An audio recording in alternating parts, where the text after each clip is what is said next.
Marcus wiped the sweat from his forehead as he pushed the heavy mop bucket down the gleaming hallway of Roosevelt Elementary School. The fluorescent lights hummed overhead, casting long shadows that reminded him of how alone he felt most nights after his 8-year-old daughter Emma fell asleep. 3 years had passed since the accident that took his wife Sarah, and some days the weight of single parenthood felt heavier than the industrial cleaning equipment he hauled from classroom to classroom. Tonight was different, though. Tonight was the annual spring dance, and the gymnasium buzzed with excitement as families gathered for what the principal called a celebration of our school community. Marcus had volunteered to work the event, and not because he needed the extra $40, though every penny counted these days, but because it meant Emma could attend without him having to find a babysitter he couldn't afford.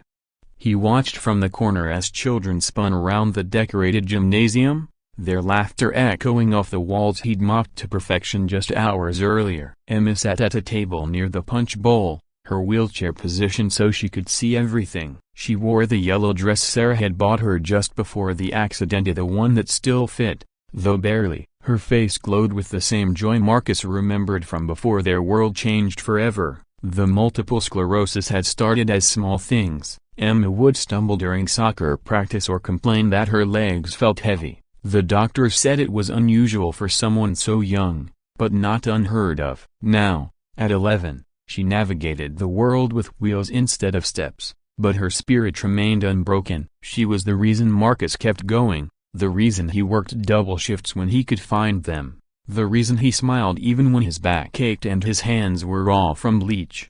"Daddy, look." Emma's voice cut through the music as she waved at him from across the room. She was pointing at something, her eyes wide with excitement. Marcus squinted through the dim lighting and saw what had captured her attention: a girl about Emma's age, also in a wheelchair, sitting alone at a table while other children danced around her. The girl's name was Sophie, though Marcus didn't know that yet. He'd seen her a few times during his evening cleaning rounds, always accompanied by a woman in expensive suits who spoke quietly with teachers and administrators. Tonight, the woman stood near the back wall, almost hidden in the shadows, watching the dance with an expression Marcus couldn't quite read. She was beautiful in that polished way that suggested money and privilege, her dark hair pulled back elegantly, her posture straight despite the obvious tension in her shoulders. What Marcus couldn't have known was that Victoria Blackwood had built a technology empire worth over $3 billion, but all her success felt meaningless as she watched her daughter sit alone, excluded from the simple joy of a school dance. Sophie had been born with spina bifida, and despite Victoria's wealth and connections, she couldn't buy her daughter the one thing she wanted: Masta acceptance from her peers.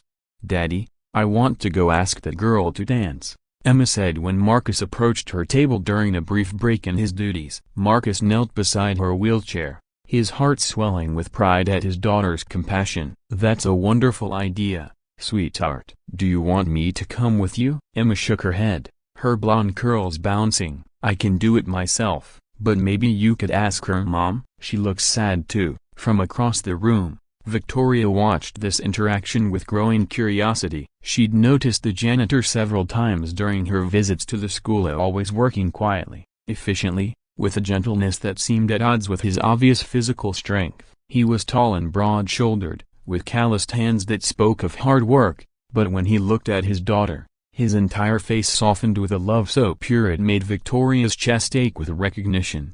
Emma navigated her wheelchair across the gymnasium floor with the confidence of someone who'd learned to adapt to the world rather than expect the world to adapt to her. When she reached Sophie's table, she simply said, "Hi, I'm Emma. Want to dance with me?" Sophie's face lit up like sunrise. "Really? You want to dance with me?" "Of course. Dancing isn't just about legs anyway. It's about feeling the music and having fun." Meanwhile, Marcus found himself walking toward the mysterious woman in the expensive dress. Up close, he could see the exhaustion behind her carefully applied makeup, the way she clutched her purse like armor.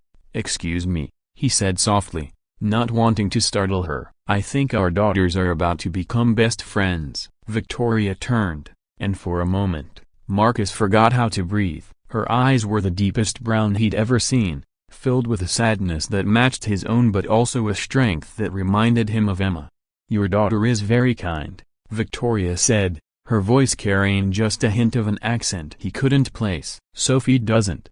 She doesn't usually get invited to dance." "Emma knows what that feels like," Marcus replied, watching as the two girls began moving their wheelchairs in synchronized circles, laughing as they created their own version of dancing. Sometimes the best friendships start with understanding. They stood in comfortable silence for a moment, watching their daughters. The other children had initially stared, but Emma's infectious enthusiasm soon drew them in. Before long, a small group had formed around the two girls, some dancing traditionally, others sitting on the floor or kneeling to be at wheelchair height. The artificial boundary between different and normal dissolved in the way it only can when children lead by example. "I'm Victoria," she said eventually. "Marcus." He hesitated, then added, "I'm the night janitor here." Victoria studied his face, seeing no shame in his admission, only honesty. "You're also a father who raised a daughter with enough compassion to see past differences. That's worth more than most people realize." The music shifted to a slower song, and Emma wheeled over to them. "Daddy, will you dance with Sophie?" Her mom looks lonely, "And maybe you two could be friends like Sophie and me are going to be." Marcus felt heat rise in his cheeks. "Emma, I don't think I'd like that," Victoria interrupted quietly. "If you don't mind dancing with someone who hasn't done this in years, I might step on your feet," Marcus warned, though he was already extending his hand. "I'll take that risk." As they moved to the center of the floor, Marcus was acutely aware of the contrast they must have presented of his worn work clothes against her designer dress, his calloused hands holding her manicured ones. But when Victoria looked up at him, he saw no judgment, only gratitude. "Sophie's father left when she was 2, Victoria said as they swayed slowly to the music. "He said he didn't sign up for a disabled child. I've spent 9 years making sure she never felt that rejection again. But I can't make other children accept her. Your Emma just gave her something I couldn't buy." Marcus tightened his grip on her hand. "Emma's mom died 3 years ago. Car accident. Emma was in the car too. That's how she got sick. The stress triggered the miss. I've spent every day since then wondering if I'm enough for her, if I can give her what she needs." "You raised a child who sees someone sitting alone and immediately wants to include them. I'd say you're doing something very right." The song ended, but they didn't immediately separate. Around them, other couples began to form. Parents who'd been watching from the sidelines, inspired by the simple act of two lonely people finding connection. "Would you like to get coffee sometime?" Marcus asked, the words tumbling out before his courage could desert him. "I mean, if you don't mind being seen with a janitor." Victoria smiled, and it transformed her entire face. "Marcus, I've built a company worth billions, but I've never met anyone as rich as you are tonight." "Yes, I'd like coffee very much." 3 months later, Marcus stood in the same gymnasium, but this time he wasn't wearing his janitor's uniform. Victoria had offered him a position managing facilities for her company's corporate headquarters, a job that paid 3 times what he'd been making and came with health insurance that could give Emma access to treatments they'd only dreamed of before. But the real change wasn't financial. Emma and Sophie had become inseparable, and their friendship had opened doors for both girls. Sophie had gained confidence and social skills she'd never had the chance to develop, while Emma had found someone who understood her challenges without pitying her. Their mothers had found something even more precious, a love that grew from mutual respect and shared understanding. The gymnasium had been transformed for Victoria and Marcus's wedding reception. The same space where they'd first danced now hosted their friends and family, but the decorations couldn't compete with the joy on Emma and Sophie's faces as they served as co-maids of honor, their wheelchairs adorned with flowers that matched their dresses.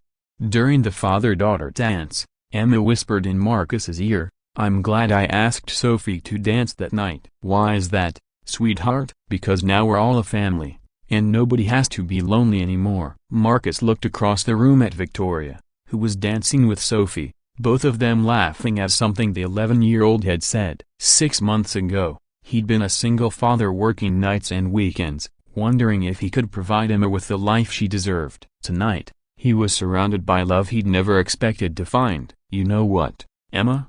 he said, spinning her wheelchair gently as the music swelled. "Sometimes the best things in life happen when we're brave enough to ask someone to dance." The celebration continued late into the evening, But Marcus knew the real party had started months ago with a simple act of kindness from a little girl who understood that inclusion was just another word for love. In a world that often seemed divided by differences, Emma had shown everyone that connection was possible when people chose to see similarities instead.